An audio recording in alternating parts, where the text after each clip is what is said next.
우리 옆 사람과 한번 인사하겠습니다. 기회를 형통으로 이끄십시다. 저 보지 말고 옆 사람과 다시 한번 하겠습니다. 기회를 형통으로 이끄십시다. 우리의 삶은 관계로 이루어졌습니다. 하나님의 은혜와 절대적 주권 속에 맺어진 하나님과 나와의 관계, 그리고 부모와 자녀의 관계인 필연적 관계가 있습니다. 그런가 하면 우리 각자 이 땅에 살아가면서 우리의 이해타산과 선택에 의해서 맺어진 이웃과의 비필연적 관계가 있습니다. 그런가 하면 우리가 신앙생활해 가면서 우리에게 주어진 하나님의 소명과 그리고 맡겨진 사명과의 관계에 있어서 우리가 모두가 다 하나님의 부름받은 이 소명자로서의 관계들이 있음을 보게 됩니다. 여러분은 하나님과의 관계에 있어서 나는 좋은 관계에 속해 있다라고 말한 분도 있겠지만, 신앙의 연륜이 쌓아져 가면서 하나님과의 관계가 더 친숙해지고 더 가까워지고 더 좋아지면 참 좋겠는데, 그 중에는 왠지 모르게 점점 거리감이 있고 불편해져 가는 성도들도 있을 수 있다고 하는 사실입니다. 그 이유가 있다면 여러분 무엇이라고 생각합니까? 바로 그 가운데 하나가 가치관의 전도되었기 때문이다라는 생각을 갖습니다.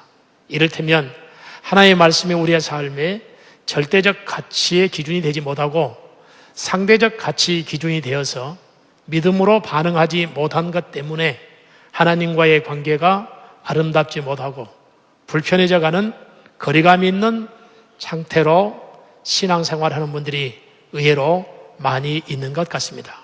그런가 하면 이웃과의 관계에 있어서 내가 좀 더 이해하고 배려하고 양보하고 사랑할 때에 좋은 관계를 지속할 수 있음에도 불구하고 자기 중심적 사고에서 개인주의와 물질 만능주의가 결국 주변의 많은 사람들과의 관계에 있어서 불편하게 만드는 경향이 있지 않나라고 하는 생각을 갖습니다. 그런가 하면 우리 모두가 다 하나님의 구원받는 구원의 백성으로 하나님께서 우리를 부르실 때에 구원의 자리에 안주하도록 부르신 것이 아니고 구원받은 자들에게 하나님의 나라와 비전을 성취하기 위해서 또 다른 사역으로의 우리를 부르실 때에 우리가 하나님의 부르심에 대한 소명의 의식이 없이, 그리고 우리의 삶에 사명감이 없을 때에 하나님의 부르심 앞에 맡겨진 사명 앞에 아름답게 쓰임받지 못하는 경향이 있음을 보게 되는 것입니다. 우리는 지금 21세기를 살고 있습니다. 21세기의 화두를 이야기하려면 변화와 개혁이라고 이야기합니다. 어떤 공동체든지 변하지 않으면, 개혁되지 않으면 영향력이 감소될 수밖에 없고 귀하게 쓰임받을 수 없음을 보게 되는 것입니다. 문제는 본질이 변해서는 안 되는 것인데, 본질은 변하고 비본질적인 것을 추구하는 경향이 우리에게 참 많이 있음을 보게 되는 것입니다. 우리의 삶이 참 많이 변했습니다. 특별히 한국 사회, 한국의 가정들, 한국의 교회 모두가 다 엄청난 변화를 경험하고 있습니다. 선진국의 유럽이 농경사회에서 산업사회로, 산업사회에서 지식정보의 사회로 변하는 시간이 꽤 많이 걸려서 누구나 그 변화에 적응하고 갈등하는 것이 별로 없이 살아갈 수 있었습니다. 그러나 한국 사회는 저 같은 중년에 해당하는 나이에 속한 사람들은 태어날 때 농경사회 가부장제도 하에서 태어나서 산업사회 학교를 다니고, 그리고 지금 활동하는 시대에 지식정보의 사회에서 활동을 하면서 엄청난 빠른 시간에 변화를 경험하면서 가정들마다 공동체마다 많은 갈등과 혼란을 가져오고 있는 것 같습니다. 그래서 오늘 우리의 가정들마다 세대 차이, 그리고 가치관의 차이, 이것들 때문에 엄청난 갈등 속에 있는 한국인들의 모습을 보게 됩니다. 얼마 전에 저희 권사님이 저에게 목사님, 우리 가정들이 요즘 어떤 줄 아십니까? 라고 하면서 문자를 하나 보내주셨습니다. 그 문자의 내용은 이런 내용이었습니다. 여자가 늙으면 필요한 것이 무엇입니까? 첫째, 돈. 둘째, 딸. 셋째, 건강. 넷째, 친구. 다섯 번째, 찜질방. 남자가 늙어지면 필요한 것이 무엇입니까? 첫째, 부인. 둘째, 아내. 셋째, 집사람. 넷째, 와이프. 다섯 번째, 얘들 엄마. 아들이란 어떤 존재인가? 낳았을 때는 1촌, 대학 가면 4촌, 군에서 제대하면 8촌, 장가 가면 사돈네 8촌, 손자 나오면 동포, 이민 가면 해외 동포. 아들이 사춘기가 되면 남남, 군대 가면 손님, 장가 가면 사돈, 잘난 아들은 나라의 아들, 돈 잘 버는 아들은 사돈네 아들, 자녀들은 장가간 아들은 큰 도둑, 시집간 딸은 예쁜 도둑, 며느리는 점도둑, 손자 손녀는 떼강도, 아들 딸 며느리는, 장가간 아들은 희미한 옛사랑의 그림자, 며느리는 가까이 하긴 너무나 먼 당신, 딸은 아직도 그대는 내 사랑.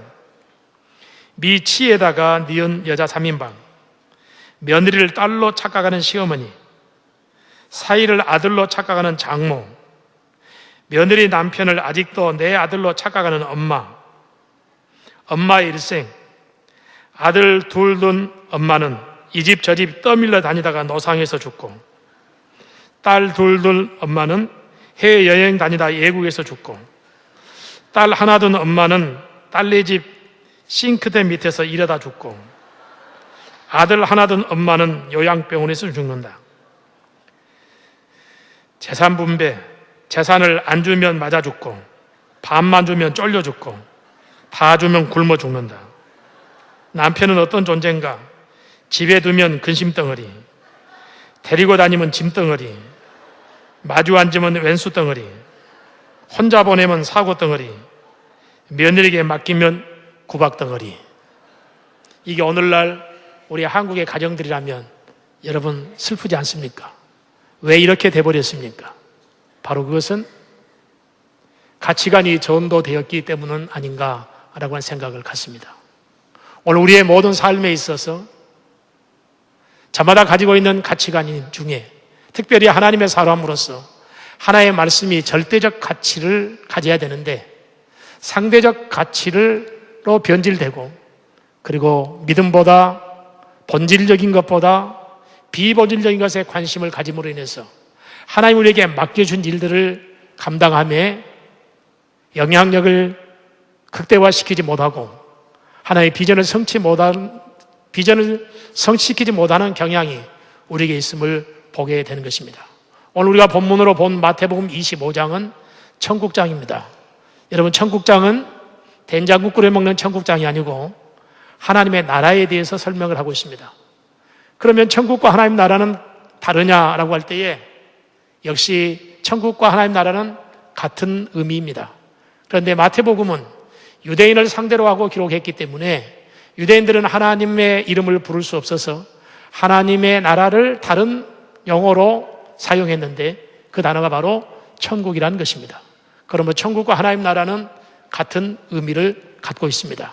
그런데 한국교회는 이 천국과 하나님의 나라를 이해할 때에 너무나 극과 극의 방향으로 이해하고 있는 것 같습니다.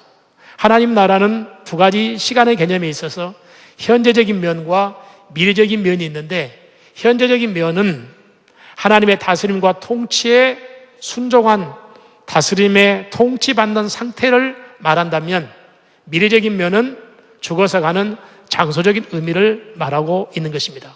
그러므로 오늘 본문은 하나님의 백성들을 하나님이 부르셔서 주인의 잔치에 참여하도록 하는 종말론적 하나님의 시간의 개념에 있어서 하나님의 백성들이 마지막 때를 어떻게 살아야 될 것인가 라고 하는 삶의 자세에 대해서 우리에게 설명을 해주고 있습니다. 오늘 14절부터 30절에 보면 달란트 비유를 통해서 우리에게 이 땅에 하나님의 부름받은 자들이, 하나님의 나라를 위해서 맡겨진 사명자들이 어떤 태도와 어떤 자세로 살아야 될 것이고 그 일들을 해야 될 것인가를 말씀해 주고 있습니다. 달란트는 라틴어로 달란트입니다. 달란트라고 할 때 두 가지 의미가 있는데, 첫째 의미는 화폐의 의미입니다. 그런가 하면 두 번째 의미는 재주, 재능, 은사, 배우, 시간, 하나님의 부르신 소명, 사명, 이 모든 것을 달란트로 이해할 수 있을 것입니다. 본문은 주인이 타국에 가면서 어떤 자에게 1달란트를, 어떤 자에게는 2달란트를, 어떤 자에게는 5달란트를, 여기서 전제하는 것은 하나님은 모든 사람에게 기회를 주셨다, 달란트를 맡겨주셨다라고 하는 것입니다. 그런데 많은 사람들은 자기의 주어진 기회가 없다고, 달란트가 없다고 기회 타령하는 분들이 많이 있습니다. 여러분, 실패한 사람일수록, 영향력이 없는 사람일수록 왜 그렇습니까? 라고 물어본다면 저마다 내게 그 기회가 주어지지 않아서 그렇다라고 이야기하는 경우가 많습니다. 그러나 오늘 성경은 기회가 주어지지 않는 것이 아니고 저에게나 여러분의 우리 모두에게 다 기회가 주어졌다고 전제하고 출발하고 있음을 기억해야 할 것입니다. 그럼 우리 모두에게 하나님이 주신 재능이 무엇인지, 내게 준 달란트가 무엇인지, 이 달란트를 발견할 수 있어야 된다라고 하는 것입니다. 그런가 하면 많은 사람이 기회를 부담스럽게 여기는 분들이 있습니다. 여러분, 언제부터인지 신앙생활을 하면서 교회 생활 속에 이것이 기회다라고 느껴지기보다 기회가 부담스럽게 느껴지는 분들이 많이 있는 것 같습니다. 이를테면 어떤 기득권을 내려놓아야 될 때, 주의 영광을 위해서, 하나님의 비전 성취를 위해서 하나님께서 맡기신 각종 소명과 사명 감당을 위해서 내가 가지고 있는 기득권을 내려놓아야 할 때 그것이 부담으로 작용하는 경우가 참 많이 있는 것 같습니다. 그런가 하면 시간과 물질과 우리의 재능을 들여서 헌신해야 되고, 그리고 섬겨야 되고, 그리고 내가 무엇인가를 희생해야 될 때 왜 내가 해야 되는가, 왜 내가 또 해야 되는가 라고 생각이 되어져서 부담스럽게 여기는 경우가 참 많이 있습니다. 사랑하는 여러분, 우리 한국 사회에 가장 문제가 되는 것 가운데 하나가 있다면 고용 창출의 문제입니다. 다른 말로 하면 실업의 문제 아니겠습니까? 여러분, 교회에는 절대 실업자가 있어서는 안 될 줄로 믿습니다. 우리 모두가 다 구원받은 하나님의 백성으로서 그 구속의 은혜에 대한 감사를 우리가 하나님께서 맡기신 소명 따라 직분을, 그리고 사명을 감당하는 일에 이것이 기회라고 여겨져야지 부담스럽게 여겨서는 안 된다고 하는 사실입니다. 바울은 이렇게 말합니다. 맡은 자에게 구할 것은 충성이라. 우리가 그럴 만한 능력이 있어서, 그럴 만한 자격이 있어서 우리에게 맡긴 것이 아니고 하나님의 은혜로 내게 맡기셨으니 우리가 할 수 있는 것은 맡겨진 자에게 최선을 다하는 길밖에 없다라고 생각하고 우리가 충성하되 큰 일에만 충성하고 자기 이름 나고 자기 얼굴 날에만 충성하는 것이 아니라 맡겨진 일들이 작든지 많든지 우리는 맡긴 자의 자세는 충성하는 것입니다. 1달란트 받은 자는 아마 이렇게 생각했을 것입니다. 왜 내게 하나만 주고 저 사람에겐 2 주고 저 사람에겐 5 줬을까라고 생각했습니다. 왜 그렇습니까? 비교했기 때문인 것입니다. 우리 사회에 문제가 되는 것이 바로 이것 아니겠습니까? 잘못된 비교의식이 우리를 슬프게 만들 때가 있고, 잘못된 비교의식이 우리를 불행하게 만들고 우리의 삶을 하나님의 소명 따라 살지 못하게 되는 경향이 참 많이 있습니다. 저는 어렸을 때 저희 어머님이 늘 저희들에게 이런 이야기를 하신 적이 있습니다. 너희들은 위에 쳐다보지 말고 아래에 쳐다보고 살아라. 아래에 내려다보고 살아라. 그 의미를 초등학교 다닐 때는 잘 몰랐는데 커서 제가 알게 됐습니다. 아무리 좋은 환경이 있어도 나보다 더 좋은 환경에 있는 사람이 있고, 아무리 힘들고 어려워도 나보다 더 힘들고 어려운 사람들이 우리 주변에 많이 있다는 것입니다. 그러나 우리가 늘 그 사람과 비교할 때 나보다 더 좋은 환경에 속해 있는 사람들 바라보면 실망하게 되고 낙심하게 되고 원망, 불평을 하게 되는 것입니다. 그러나 힘들어도 지난날에 지금보다 더 힘들었던 때를 생각하고 나보다 더 힘든 이웃을 생각하고 그들을 비교하면 이것이 하나님의 은혜이고 감사하다, 이런 마음을 갖게 될 때가 많이 있습니다. 저도 목사인데 목회하면서 때로는 내 주변에 좋은 여건 속에서 귀하게 쓰임받는 그 목회자를 보면서 참 나는 이건 뭐야, 시골에서 이렇게 생각되는 경향이 참 많습니다. 그러다고 나보다 더 열악한 환경 속에 목회하는 지방에 어려운 가운데 있는 분들 많이 있는데 하나님 내가 또 죄를 지었습니다 라고 회개할 때가 참 많이 있습니다. 여러분 이곳에 오셔서 힘든 환경 속에서 신앙생활하고 여러분의 삶을 살아갈 때에 여러분보다 더 힘든 사람 여러분 주변에 많이 있습니다. 지금 여러분 힘들지만 지난날에 여러분 지금보다 더 힘들 때가 얼마나 많이 있었습니까? 분명한 사실은 환경의 조건의 소유의 만족과 행복이 있는 것이 아니라는 것입니다. 우리가 늘 비교를 잘함으로 감사하고 하나님 앞에서 맡겨진 일들을 믿음으로 감당해 갈 수 있기를 바라는 것입니다. 그런데 한 달란트 받은 자는 나는 왜 하나야? 라고 생각했습니다. 그러나 여러분 바로 그 사람은 정수적 관찰법에 길들여 있어서 하나보다 둘이 많고 둘보다 다섯이 많다고 생각했을 것입니다. 그러나 주님의 관찰법은, 주님의 평가 방법은 정수적인 관찰법에 의해서 우리를 평가할 때도 있지만은 분수적으로도 평가하신다는 것입니다. 과부가 두 렙돈을 하나님께 드렸을 때에 제자들과 주변의 사람은 그 적은 돈을 하나님께 헌금하냐고 핀잔을 주었지만 주님은 이렇게 말했습니다. 너희들보다 더 많이 넣었느니라. 왜요? 과부는 두 렙돈이 전 재산이었기 때문에 그렇습니다. 사랑하는 여러분, 하나님 우리에게 시간을 맡기셨습니다. 우리에게 물질을 맡기셨습니다. 우리에게 각각 재능과 소명과 사명, 달란트를 주셨습니다. 누구를 위해서, 무엇을 위해서, 얼마만큼 어떻게 쓰고 있습니까? 오늘 본문은 하나님이 주신 기회를 형통으로 이끌었던 모델 케이스인 2달란트, 5달란트 받은 자를 소개해 준과 동시에 하나님이 주신 기회를 형통으로 이끌지 못한 1달란트를 우리에게 소개해 주면서 저와 여러분이 마지막 때를 살고 있는 우리가 한 번의 인생의 삶을 사는 우리가 어떻게 어떤 자세로 살아야 할 것인가를 하나님의 부름받은 소명자로서 사명자로서 어떻게 살아야 할 것인가를 말씀해 주고 있습니다. 오늘 본문에 보면 5달란트 받은 자는 바로 가서 장사하였다라고 이야기하고 있습니다. 여러분 우리에게 못된 습성 가운데 하나는 지금은 아니라는 것입니다. 다음에 해야지. 시간이 없는 사람은 시간 있을 때 해야지. 물질이 좀 없는 사람은 물질이 있을 때, 여유가 있을 때 해야지 라고 생각합니다. 그러나 우리 주님은 말합니다. 지금이라는 것입니다. 사랑하는 여러분, 은혜 받을 때도 지금인 것입니다. 주에 일할 때도 여러분 다음에 해야지 아닙니다. 지금입니다. 지금 못하면 나중에도 못하는 것입니다. 작은 일에 충성한 사람이 큰 일도 할 수 있는 것입니다. 지금 못하고 지금 하지 아니하고 다음에 할 수 있다는 것은 여러분 속는 것입니다. 성령은 말합니다. 지금 하라는 것입니다. 바로 하라는 것입니다. 하나님의 소명을 깨달았으면, 하나님 앞에 은혜를 받았으면, 사명을 깨달았으면 지금 하는 것입니다. 사탄은 말합니다. 지금은 아니라는 것입니다. 다음에 해야지 라고 생각하는 것입니다. 여러분 절대 속지 마시기를 바라는 것입니다. 그런가 하면 하나님 주신 기회를 형통으로 이끌 수 있는 비결이 있습니다. 그것이 무엇입니까? 주인의 의도를 알아차리는 것입니다.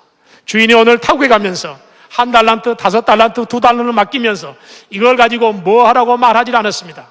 여기에 전부 다 자기가 이해해야 되는 것입니다. 여러분 관계성에 있어서는 내 입장에서만 생각하면 좋은 관계를 가져갈 수가 없습니다.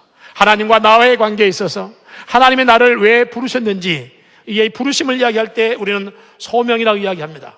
이 소명에는 여러분 내 입장에서 반응하면 바른 응답을 할 수가 없는 것입니다. 하나님이 우리를 부를 때에 저와 여러분이 부족하든지 모자라든지 상관없이 은혜로 하나님이 저를 여러분을 필요해서 부르신 것입니다. 이래봬도 저는 여러분은 하나님이 필요한 사람들입니다. 믿으시면 아멘 하십시다. 아멘. 하나님이 나를 필요해서 부르신 거예요. 그런가 하면 많은 성도들 가운데 나 같은 사람 쓸모없는 사람이야 나는 이렇게 생각하려는지 모르겠습니다. 그러나 하나님의 부르심 앞에는 내가 꼭 해야 할 일이 있어서 부르신 줄로 믿습니다. 여러분의 교회에 하나님께서 하나님의 비전을 성취하기 위해서 여러분만이 나만이 꼭 해야 할 일이 있어서 하나님이 부르신 줄로 믿습니다. 그러면 교회를 섬겨갈 때 내가 꼭 해야 할 일이 무엇인가를 찾아서 그 일들을 믿음의 반응을 보이며 할 수 있기를 바라는 것입니다. 주인의 의도를 1달란트 받은 자는 잘 이해하지 못했습니다. 주인은 굳은 사람으로 이해하고 있습니다. 그래서 달란트를 땅에 감추어 두었습니다.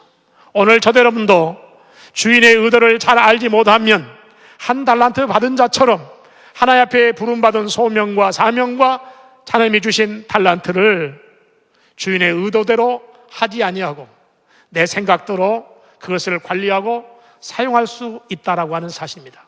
분명한 사실은 주인 대신 주님의 의도를 우리가 잘 알지 못하면 신앙생활하면서 본질적인 것보다 비본질적인 것을 추구하게 되는 것입니다. 여러분, 하나님과의 관계에 있어서 본질은 뭐겠습니까?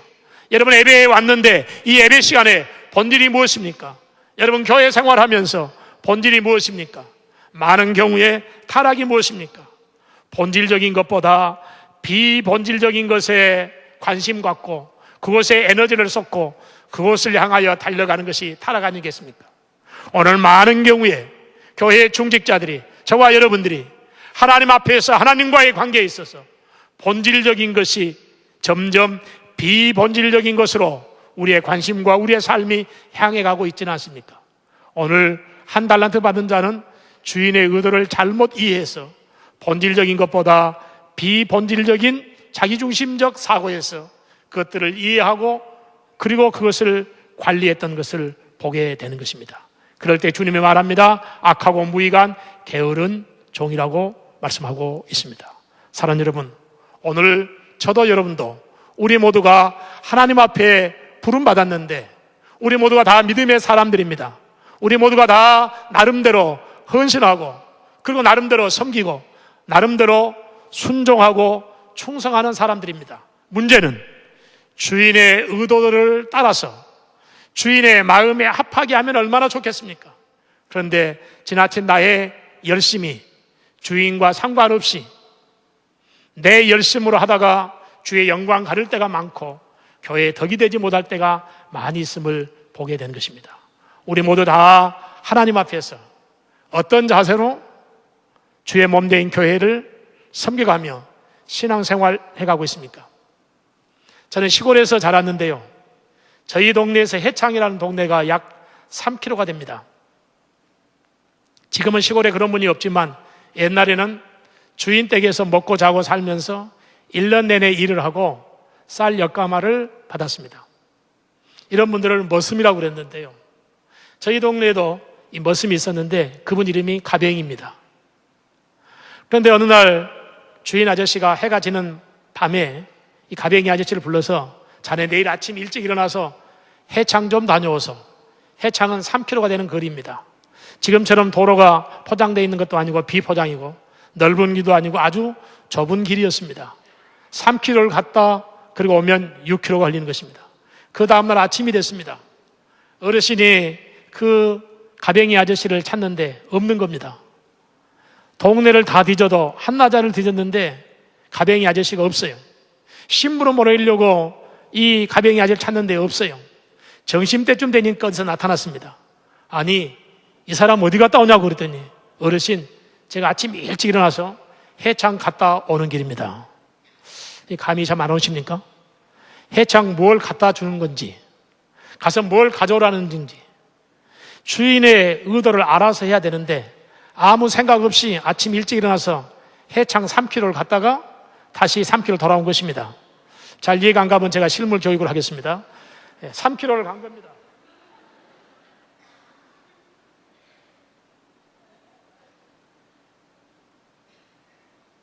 이게 한나절 3km를 갔다가 3km 돌아온 것입니다. 퀴즈를 내겠습니다. 가뱅이 아저씨가 해창 갔다 온 겁니까? 안 갔다 온 겁니까? 주인의 말에 순종한 겁니까? 안 한 겁니까? 자기 입장에는 순종한 거죠. 주인의 의도와 상관없이 자기 입장에서 아침 일찍 일어나서 해창 갔다 오라니까 아무 생각 없이 해창 갔다 오는 겁니다. 그 다음부터 우리 동네에 어떤 일도 시켜서 엉뚱한 일을 하면 가뱅이 해창 갔다 오나 마나. 이걸 우리에게 적용해 본다면 우리 가운데 순종하지 않는 사람 한 사람도 없습니다.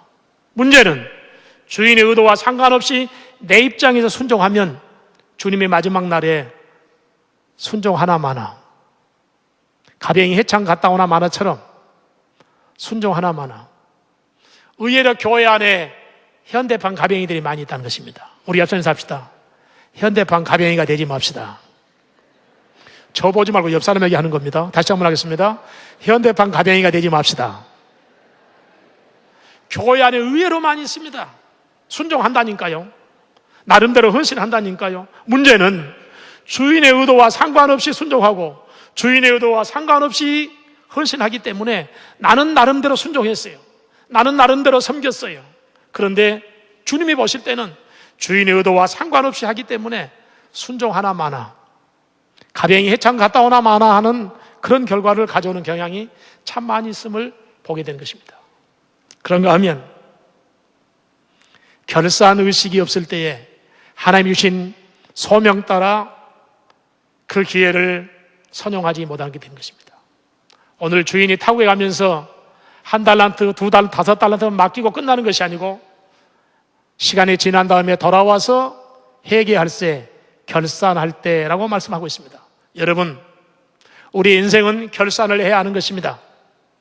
시간의 결산을 해야 합니다. 한평생 살면서 그 시간을 누구를 위해서, 얼마만큼, 무엇을 위해서 그 시간을 사용했는지.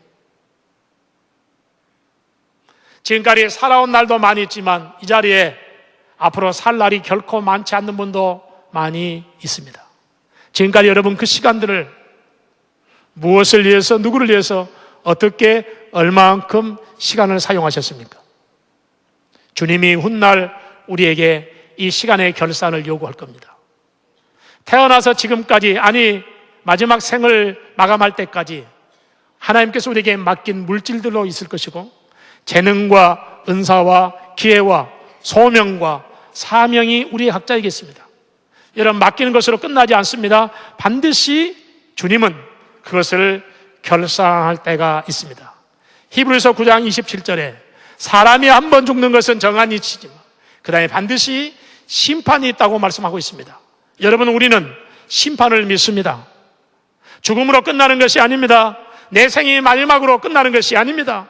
우리 모두는 다 하나님의 심판대 앞에 서야 하는 것입니다.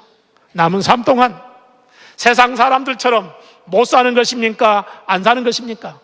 얼마든지 우리 모두도 세상 사람들처럼 똑같이 같이 할 수 있습니다. 그러나 우리는 같이 하는 것이 아니라, 못하는 것이 아니라 안 하는 사람들이어야 되는 것입니다. 왜요? 하나님의 심판을 믿기 때문입니다. 하나님의 심판대 앞에 서야 하기 때문에 우리는 세상 사람들처럼 살 수가 없는 것입니다. 결산의식이 없으면 하나님이 주신 모든 재능과 탤런트를, 하나님이 맡겨주신 모든 것들을 자기의 욕망을 채우는 데 쓰게 될 것입니다. 여러분은 다른 사람 비해서 하나님의 은혜와 복을 많이 받은 사람들입니다. 이 땅에 많은 사람이 그렇게 미국에 살기를 원하는 많은 사람들 앞에, 여러분 미국에 이곳에 와 있는데 물론 내가 잘나서 나는 그럴 만한 자격과 조건이 있어 라고 말하려는지 몰라도 다른 사람들보다 저와 여러분은 은혜를 더 많이 받은 사람들입니다. 아멘 안 하시네요. 다른 사람들보다 은혜를 많이 받은 사람이고 복을 더 많이 받는 사람들이에요. 아멘. 아멘입니다.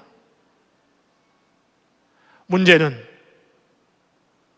그것을 내가 하나님부터 받은 은혜와 복을 누구를 위해서, 무엇을 위해서, 어떻게, 얼마만큼 사용하고 있는가라고 하는 것입니다.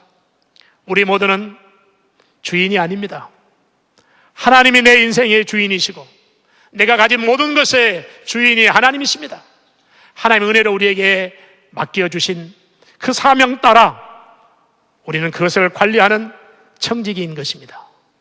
이 청지기의 사역을 여러분 어떻게 살아오셨습니까? 하나님 우리에게 능력 보고 자격 보고 우리를 부르신 것이 아닙니다. 우리가 능력이 있어서 우리에게 하나님께서 사명을 맡기신 것도 아닙니다. 은혜로 맡기신 것입니다. 5월달 가정의 달 마지막 주일을 맞이했는데 언제인가 5월달 가정의 달에 전남대학교 정신의학과 교수인 이무석 장로님이 이런 특강을 한 것을 생각이 납니다. 시골에 동네에 7푼이와 8푼이가 살고 있었는데 이 둘은 매일 아침에 나무를 해다가 팔고 사는 사람들이었습니다. 하루는 칠푼이가 아침 일찍 일어나서 산을 하나를 넘고 둘을 넘어서 나무하러 갔습니다. 한참 가는데 앞에 갑자기 눈에 이상한 물체가 띄었는데 번쩍번쩍 빛이 났습니다. 가던 길을 멈추고 가보니까 이만한 금덩어리였습니다. 여러분, 이만한 금덩어리를 발견하고 나무하러 가겠습니까? 집으로 내려오겠습니까? 여러분은 집으로 내려오겠지요. 왜요? 칠푼이가 아니니까. 그러나 칠푼이는 머릿속에 오로지 나는 지금 나무하러 간다 이 생각밖에 없는 것입니다. 이걸 들고 나무하러 가다가 이런 생각이 들었습니다. 이걸 분실하면 어떨까? 그래서 땅을 파고 그곳에 금덩어리를 묻어놨습니다. 그리고 한 걸음 두 걸음 나무하러 가다가 또 생각해 보니까 나무하고 돌아오면서 어디에 묻어놨을까? 이걸 잊어먹으면 어떨까? 라고 생각이 들어서 이렇게 썼습니다. 이곳에는 금덩어리가 절대로 없음 하고 이렇게 꽂아놨습니다. 시간이 지났습니다. 팔푼이가 칠푼이 집에 가보니까 나무하러 갔습니다. 늦잠 자는 순간 내가 늦었구나 생각하고 지게를 지고 똑같은 코스로 가기 위해서 산을 하나를 넘고 둘을 넘었는데 앞에 바람에 하얀 종이가 왔다 갔다 나부끼는 것입니다. 그냥 갈까요? 가볼까요? 가봤습니다. 가서 보니까 여기에 뭐라고 써 있다고요? 이곳에는 금덩어리가 절대로 없음 칠푼이가. 파볼까요? 그냥 갈까요? 파봤습니다. 파보니까 금덩어리가 이만한 금덩어리 나온 겁니다. 이걸 가지고 여러분 나무하러 갈까요? 집으로 내려올까요? 8푼이면 7푼이나 좀 더 나아서 이젠 더 이상 나무할 필요가 없다. 왜요? 이 금덩어리만 있으면 되지. 그리고 이걸 들고 집으로 내려오는 것입니다. 한 걸음 두 걸음 내려다가 생각하니까 이런 생각이 들었어요. 7푼이가 동네 와가지고 우리 집에 와서, 왜요? 둘이 매일 같은 코스로 나무하러 다니니까 동네 내려서 우리 집에 와가지고 금덩어리 내라 그러면 어떨까? 이 생각이 들어서 다른 종이에다가 이 금덩어리는 8푼이가 절대로 안 가져갔음 하고 써가지고 이렇게 꽂아놨습니다. 이제 7푼이가 나무하고 지게를 지고 한참 내려오는데 바람에 이 종이가 나부끼는 것입니다. 7푼이 입장에 생각하면 금덩어리가 있다는 사인이죠. 그래서 지게를 받치고 그것을 팠습니다. 파는 순간 금덩어리 없는 거예요. 그런데 종이에 뭐라고 써 있다고요? 종이를 보니까 이 금덩어리는 8푼이가 절대로 안 가져갔어 하고 써 있는 겁니다. 여기서 퀴즈를 하나 내겠습니다. 7푼이가 동네 내려서 어떻게 했게요? 8푼이 집만 빼고 온 동네를 다 뒤지는 겁니다. 그러면 왜 8푼이 집을 뺐느냐? 종이에 이렇게 써 있었어요. 이 금덩어리는 8푼이가 절대로 안 가져갔다 했으니까, 우리 동네 8푼이는 절대로 안 가져갔으니까 8푼이 집만 빼고 온 동네를 다 뒤지는데 금덩어리 없는 겁니다. 제가 이 이야기 하니까 거의 웃네요. 왜 웃죠? 하는 짓이 모자라니까, 부족하니까 웃는 겁니다. 그런데요, 그 7푼이도 자기 어머니 아버지에게는 그 누구와도 그 무엇과도 바꿀 수 없는 가장 귀하고 소중한 아들인 것입니다. 이 아들과 누구와 바꿀 수 있겠습니까? 그런데 오늘 이 자리에 7푼이들이 많이 앉아 있어요. 미국까지 와가지고 이 바쁜 시간에 이곳에 와서 예배드리는 여러분들을 예수님을 모르는 세상 사람이 세속적 가치 기준으로 볼 때에 저를, 여러분을 8푼이로 본다고요. 그래서 우리 예배드리는 일을 경제적으로 힘들고 어려운데도 11조하고 성경금하고 구제하고 물질 들여 헌신하고, 그리고 우리가 많은 부분들에 대해서 하나님의 비전과 하나님의 뜻을 위해서, 하나님의 소명과 사명 감당을 위해서 우리가 그것들을 사용할 때에 우리를 보고 7푼이라고 놀려대요. 그러나 그때마다 세상 사람은 우리를 보고 비웃을는지 몰라도 우리 주님은 저를 보고, 여를 보고 말합니다. 나는 너를 세상 그 무엇과 바꿀 수 없다. 그래서 우리가 힘들 때에 우리를 붙잡아 주시고 위로해 주시고 우리와 함께 해 주시고, 너는 세상을 위해 사는 자가 아니라 하나님의 비전을 위하여 살아야 되고 하나님의 소명을 위해 살아야 된다고 때를 따라 우리에게 권고해 주시옵시고, 사명감을 깨닫게 하여 주시옵시고, 소명을 주셔서 마지막 날에 주인의 잔치에 참여해서 잘하였도다, 차고 충성된 종이라고 우리가 그렇게 쓰임받기를 소원하시는 분이 우리 주님이십니다. 이 주님의 마음을 이해한다면 우리의 남은 삶 동안 우리 2달란트, 5달란트 받은 자처럼 하나님이 주신 이 많은 달란트를 가지고 주의 영광과 하나님의 비전을 위해서 하나님의 소원을 만족케 하는 저와 여러분 되시기를 예수님의 이름으로 축원합니다. 기도하겠습니다. 하나님 아버지 감사합니다. 우리 모두가 말할 수 없는 하나님의 은혜와 축복을 받았는데 이 은혜와 축복을 가지고 하나님과의 관계에 있어서 본질적인 것에 쓰임받게 하여 주옵소서. 예수님의 이름으로 기도하옵나이다.